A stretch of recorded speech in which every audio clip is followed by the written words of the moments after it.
Hello students, welcome back to the scholars point. आज हम इस वीडियो में फिगर ऑफ स्पीच को स्टडी करेंगे।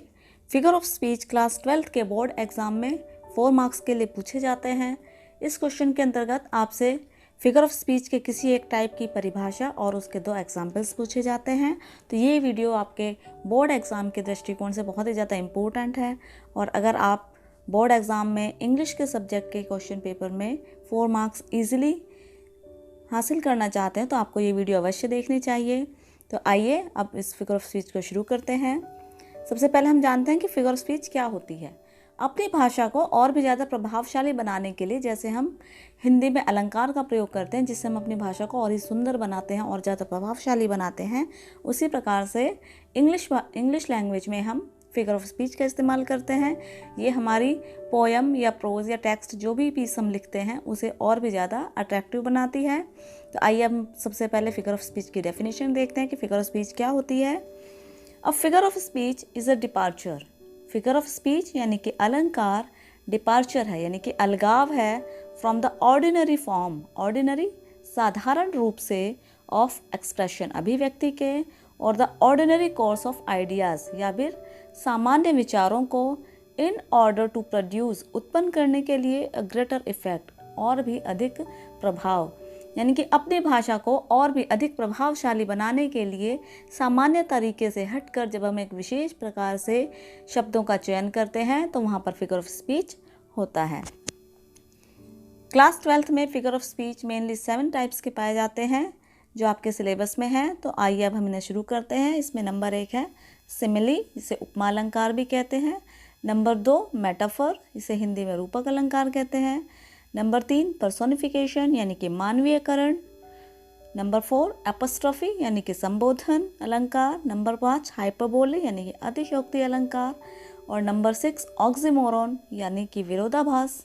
नंबर 7 ओनोमोटोपोइया, जिसमें कि शब्दों की आवाज़ होती है, उनका प्राकृतिक रूप पाया जाता है, वहाँ पर ओनोमोटोपोइया होता है।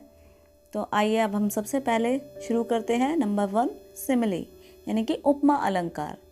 इन ए सिमिली, एक उपमा अलंकार में कंपैरिजन इज मेड, कंपैरिजन तुलना इज मेड की जाती है, बिटवीन 2 ऑब्जेक्ट्स, 2 चीज़ों के बीच में, 2 वस्तुओं के बीच में, ऑफ डिफरेंट काइंड्स अलग अलग प्रकार की, which have however at least one point in common, which have जिनमें जबकि at least कम से कम 1 point, एक बिंदु इस कॉमन पाया जाता है, यानी जो दोनों में होता है।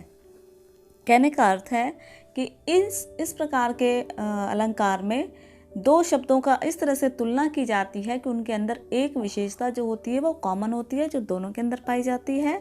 और अ सिमिली इज इंट्रोड्यूस्ड, एक सिमिली को इंट्रोड्यूस किया जाता है सेंटेंस में बाय सच वर्ड्स, इस प्रकार के शब्दों के द्वारा, एज लाइक, एज सो एटसेट्रा, जैसे कि लाइक, एज, सो, यानी कि ऐसे सेंटेंसेस जिनमें एज, लाइक, सो के द्वारा 2 चीज़ों के बीच में तुलना की जाती है तो वहाँ पर सिमिली पाई जाती है।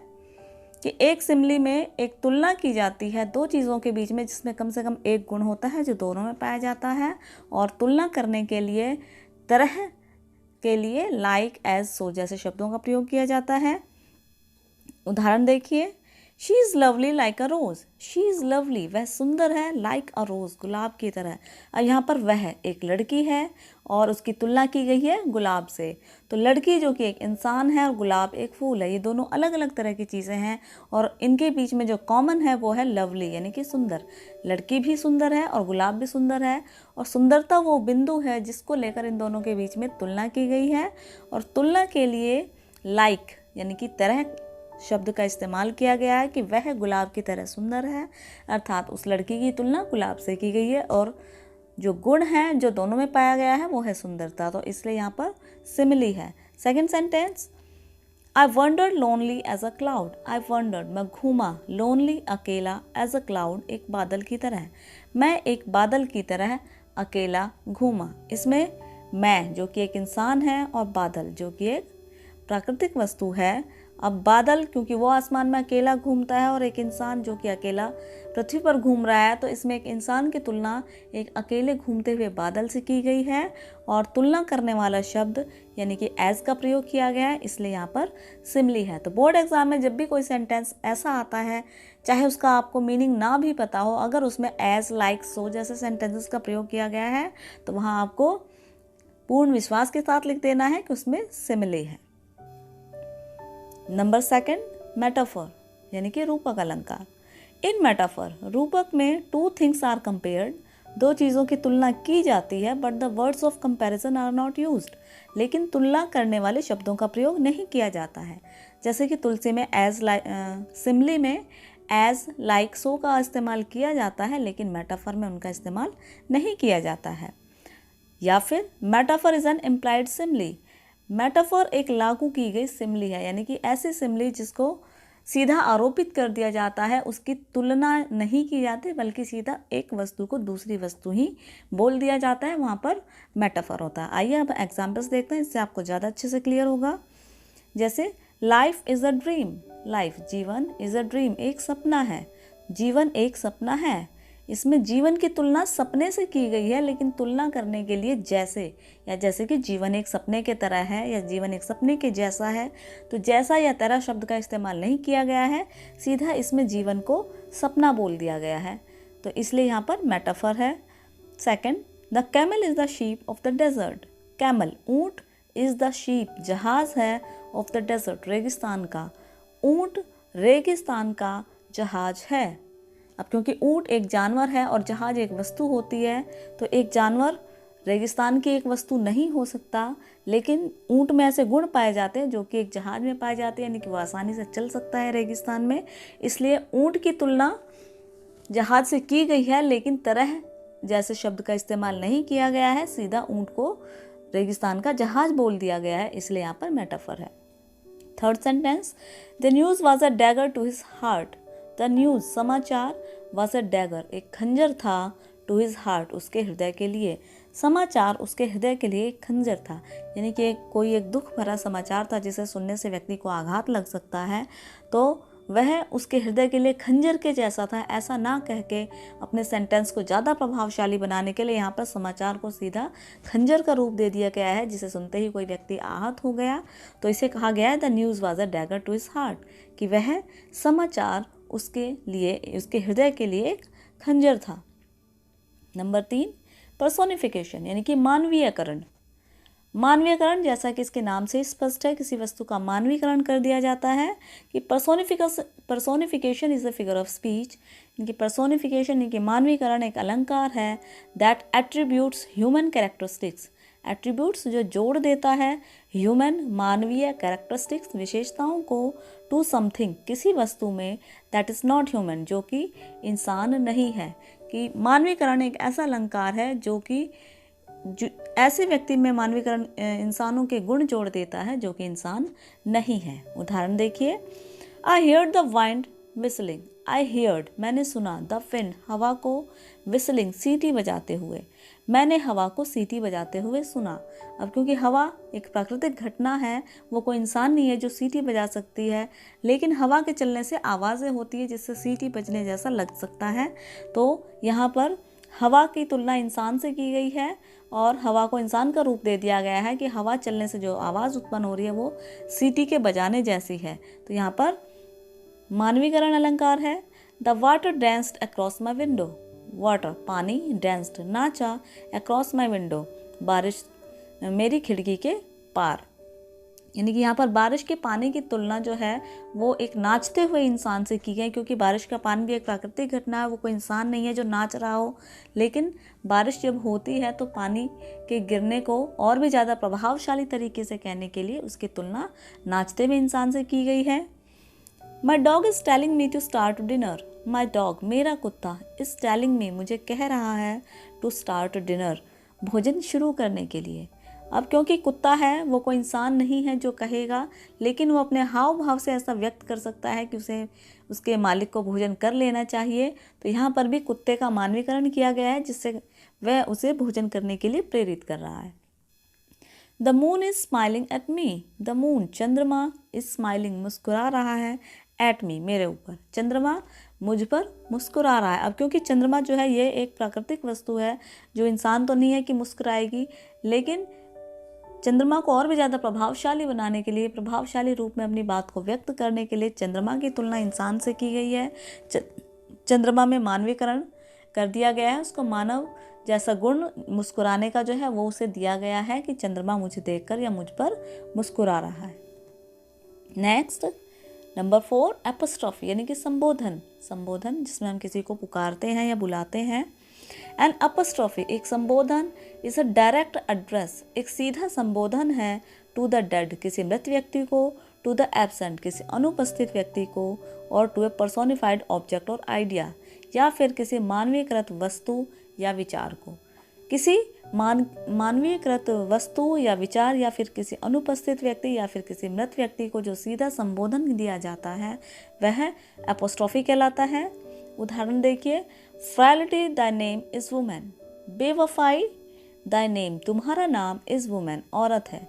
यहाँ पर बेवफाई को एक महिला की तुलना की गई है कि एक महिला का रूप दिया गया है कि हे बेवफाई तुम्हारा नाम औरत है, जबकि बेवफाई एक गुण है, कोई महिला नहीं है। तो यहाँ पर सीधा संबोधन किया गया है। इसके अलावा एपोस्ट्रॉफी में एपोस्ट्रॉफी का साइन भी पाया जाता है जिसे देखकर आप इजीली पहचान सकते हैं कि यहाँ पर एपोस्ट्रॉफी का इस्तेमाल किया गया है। Second sentence, O world O life O time on whose last steps I climb, O world हे संसार, हे जीवन, हे समय, ऑन हुज लास्ट स्टेप्स जिसके अंतिम चरणों पर आई क्लाइंब मैं चढ़ रहा हूँ। यहाँ पर हे की साउंड आ रही है जिससे कि ये पता चलता है साफ साफ कि यहाँ पर संबोधित किया जा रहा है किसी को। तो हे संसार, हे जीवन, हे समय जिसके अंतिम चरणों में मैं चढ़ रहा हूँ, तो यहाँ पर भी एपोस्ट्रॉफी का इस्तेमाल किया गया है। नंबर 5 हाइपरबोले, जैसा कि इसके नाम से ही स्पष्ट है, हाइपरबोले यानी कि बहुत ज़्यादा बोला जाता है। In hyperbole statement is made emphatic by overstatement. Hyperbole में स्टेटमेंट यानी कथन को मेड एम्फेटिक प्रभावशाली बनाया जाता है by overstatement. Overstatement means या तो किसी बात को बहुत ज़्यादा बढ़ा चढ़ाकर बताया जाता है या फिर उसे बहुत ही ज़्यादा कम कर दिया जाता है, यानी कि किसी भी बात को उसके नॉर्मल रूप के बजाय बहुत ज़्यादा कम या फिर बहुत ज़्यादा बढ़ा चढ़ाकर बताया जाता है। जैसे examples, 10,000 saw I at a glance, 10,000 10,000 saw मैंने देखा, एट ए ग्लैंस एक दृष्टि में, एक नज़र में मैंने 10,000 देखा। अब क्योंकि एक नज़र में 10,000 चीज़ों को या 10,000 व्यक्तियों को देख लेना संभव नहीं है, लेकिन इस उदाहरण का मतलब है कि बहुत सारे या फिर जितना भी वहाँ उपस्थित थे सब पर एक नज़र डालना, लेकिन एक नज़र में 10,000 लोगों पर दृष्टि डालना बिल्कुल भी संभव नहीं है। तो अपनी बात को प्रभावशाली बनाने के लिए यहाँ पर उदाहरण को बहुत ज़्यादा बढ़ा चढ़ाकर बोला गया है। Belinda smiled and all the world was gay, Belinda मुस्कुराई एंड ऑल द वर्ल्ड सारा संसार वाज गे खुश हो गया। अब किसी एक लड़की के या एक महिला के मुस्कुराने से सारा संसार खुश नहीं हो सकता, लेकिन यहाँ पर बेलिंडा की मुस्कुराहट की प्रभावशीलता को बढ़ा चढ़ाकर बताया गया है कि बेलिंडा मुस्कुराई और सारा का सारा संसार जो है वो खुश हो गया। तो यहाँ पर hyperbole. Number 6 oxymoron. In oxymoron two contradictory qualities are predicted at once of the same thing. Oxymoron में दो contradictory means opposite, विपरीत qualities गुणों को predicted कहा जाता है at once एक ही साथ of the same thing एक ही वस्तु के लिए। यानी ऑक्सीमोरॉन यानी कि विरोधाभास में इस अलंकार में दो विलोम शब्द यानी कि दो अपोजिट मीनिंग वाले शब्दों को एक ही सेंटेंस में एक ही वस्तु के लिए प्रयोग किया जाता है। आइए उदाहरण से समझते हैं। एंड हैविंग नथिंग, हैविंग होते हुए, नथिंग कुछ भी नहीं, ही हैथ ऑल, हैथ यानी कि हैज़, ऑल सब कुछ, कुछ भी ना होते हुए उसके पास सब कुछ है। अब कुछ ना होना और सब कुछ होना, ऑल और नथिंग, दोनों बिल्कुल विलोम शब्द हैं, अपोजिट हैं एक दूसरे से मीनिंग में, और एक ही सेंटेंस में एक ही व्यक्ति के लिए इन दोनों शब्दों का प्रयोग किया गया है कि उसके पास कुछ भी नहीं होते हुए सब कुछ है। तो कुछ नहीं और सब कुछ, ये विलोम शब्द है और ये एक ही सेंटेंस में एक ही व्यक्ति के लिए और एक साथ प्रयोग किए गए हैं, इसलिए यहाँ पर विरोधाभास यानी कि ऑक्सीमोरॉन है।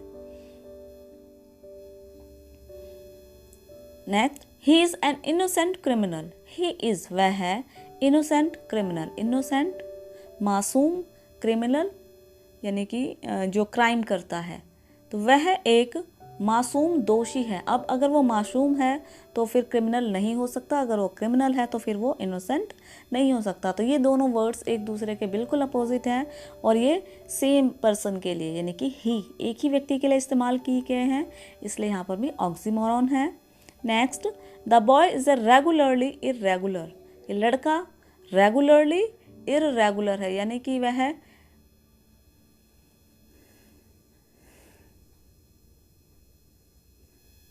Next, the boy is regularly irregular यानी कि वह जो लड़का है वह नियमित रूप से अनियमित है, यानी कि नियमित होना और अनियमित होना, यानी कि रेगुलरली इरेगुलर, ये दोनों वर्ड्स एक दूसरे में अपोजिट हैं लेकिन और ये एक ही लड़के के लिए इस्तेमाल किए गए हैं और ये दोनों वर्ड्स एक साथ और एक ही सेंटेंस में इस्तेमाल किए गए हैं, इसलिए यहाँ पर भी विरोधाभास है।